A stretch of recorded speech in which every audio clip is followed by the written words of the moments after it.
अस्सलामुअलैकुम। Welcome to एमराद। Number 8 squadron KGF-17 block 3 aircraft की एक नई तस्वीर मंजर आम पर आई है और ये मोस्ट प्रोबेबली GF-17 थंडर का सेकंड स्क्वाड्रन है। इससे पहले भी इसके बारे में खबरें तो मौजूद थी, लेकिन अब प्रॉपर इसकी पिक्चर निकलकर सामने आई है। और इसका रोल क्या होगा? इसका रोल बहुत ज़्यादा अहम है।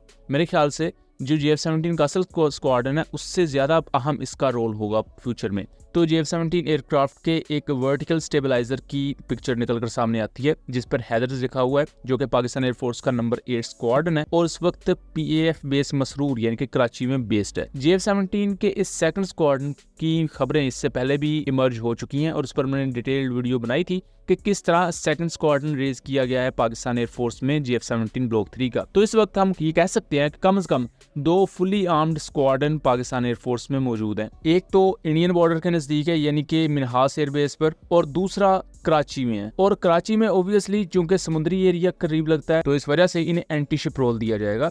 और GF-17 एयरक्राफ्ट की बात की जाए तो पाकिस्तान एयरफोर्स की इन्वेंट्री में एंटी शिप डोमेन में GF-17 बेहतरीन एयरक्राफ्ट है, क्योंकि ये सुपरसोनिक टू सबसोनिक और इवन न्यूक्लियर कैपेबल मिसाइल्स भी लेकर जाने के काबिल है। यहाँ मैं एक सिंपल सी मिसाल दूं तो जहां मिराज एक वक्त में एक एक्सोसिट मिसाइल लेकर जा सकता है जो कि 70 किलोमीटर की रेंज प्रोवाइड करता है, तो GF-17 उसके मुकाबले में 2 एंटी शिप मिसाइल्स कैरी कर सकता है। एक ही वक्त में 2 CM-400 AKG मिसाइल्स कैरी कर सकता है जो कि 290 किलोमीटर की रेंज के साथ आते हैं और सुपरसोनिक एंटी शिप मिसाइल्स हैं, जबकि उसके साथ साथ C-802A subsonic anti ship missiles carry करता है। सेम इसी तरह GF-17 राद क्रूज मिसाइल को कैरी करने के काबिल है, जिसका जो सेकंड वर्जन है वो तकरीबन 600-550 किलोमीटर की रेंज प्रोवाइड करता है और ये एक nuclear capable stealth cruise missile है। अब जिस तरह इंडियन साइड पर इंडियन नेवी राफेल M की तरफ जा रही है, उनके पास ऑलरेडी MiG-29 की एयरक्राफ्ट मौजूद है जो कि काफी कैपेबल एयरक्राफ्ट है एंटी शिप डोमेन को लेकर भी और even air to air domain को लेकर भी। तो पाकिस्तान को अपनी साउदर्न थिएटर कमांड में भी ऐसा एयरक्राफ्ट चाहिए जो ज्यादा मॉडर्न हो, एक्टिव इलेक्ट्रॉनिकली स्कैन्ड अरे रडार के साथ आता हो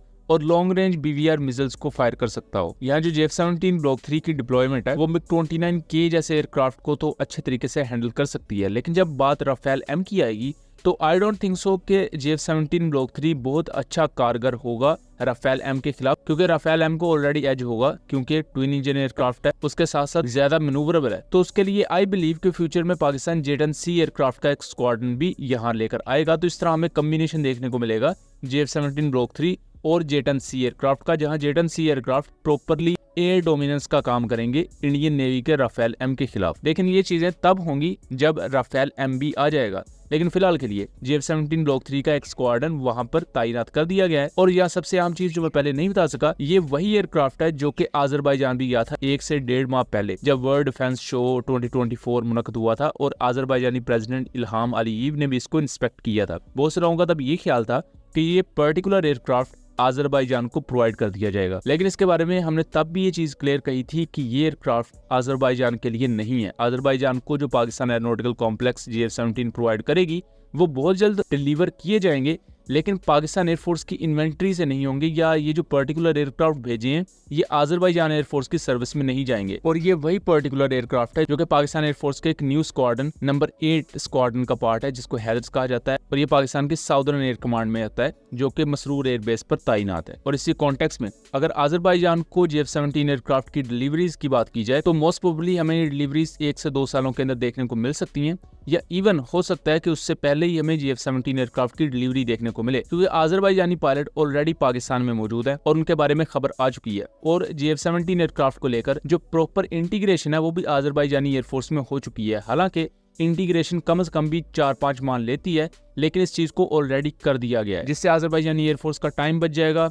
लॉजिस्टिक की टर्म में जो उनकी कॉस्ट होगी वो बच जाएगी, और आजरबाईजानी पायलट्स ऑलरेडी चूंकि पाकिस्तान में मौजूद है तो उनकी GF-17 एयरक्राफ्ट पर ट्रेनिंग जारी है। और आने वाले फ्यूचर में हमें इनकी कुछ तस्वीर भी देखने को मिल सकती है मुख्तलिफ ओपन सोर्स इंटेलिजेंस प्लेटफॉर्म्स के थ्रू। एंड यह जैसा कि वीडियो के फर्स्ट हाफ में हमने एंटी शिप मिसाइल्स की बात की, तो जैसा कि हम जानते हैं कि पाकिस्तान एयरफोर्स ये क्लेम करती है कि उनके पास हाइपरसोनिक मिसाइल कैपेबिलिटी मौजूद है। सो मोस्ट प्रोबेबली जो पाकिस्तान का हाइपरसोनिक वेपन है व्हाटएवर, जिसके बारे में अभी तक पाकिस्तान एयरफोर्स ने कुछ अनवील नहीं किया, वो भी GF-17 ब्लॉक 3 कैरी करने के काबिल है। तो यहाँ जो एंटी शिप डोमेन में JF-17 एयरक्राफ्ट की कैपेबिलिटी है वो इवन MiG-29K से भी कई मामले में बेहतर आ जाती है। जैसा कि MiG-29K अगर रैम्पेज मिसाइल्स को कैरी करता है तो JF-17 CM-400 AKGs को कैरी करते हैं। MiG-29K के KH-35 सबसोनिक एंटीशिप मिसाइल के मुकाबले में पाकिस्तान के पास C-802 सबसोनिक एंटीशिप मिसाइल है। लेकिन अगर कोई थर्ड एंटीशिप मिसाइल भी है जो कि इवन हाइपरसोनिक स्पीड अचीव करने के काबिल है और वो JF-17 फायर कर सकता है, तो ये एक बहुत बड़ा एज है JF-17 के पास, जो कि मेरा नहीं ख्याल इस खित्ते में अभी किसी और एयरक्राफ्ट के पास है। सो उम्मीद करता हूँ चीज़ें क्लियर रही होंगी। वीडियो पसंद आई हो तो इसे ज़्यादा से ज़्यादा शेयर कीजिएगा एंड चैनल को सब्सक्राइब कीजिएगा। मिलेंगे अगली वीडियो में, तब तक के लिए अल्लाह हाफिज़।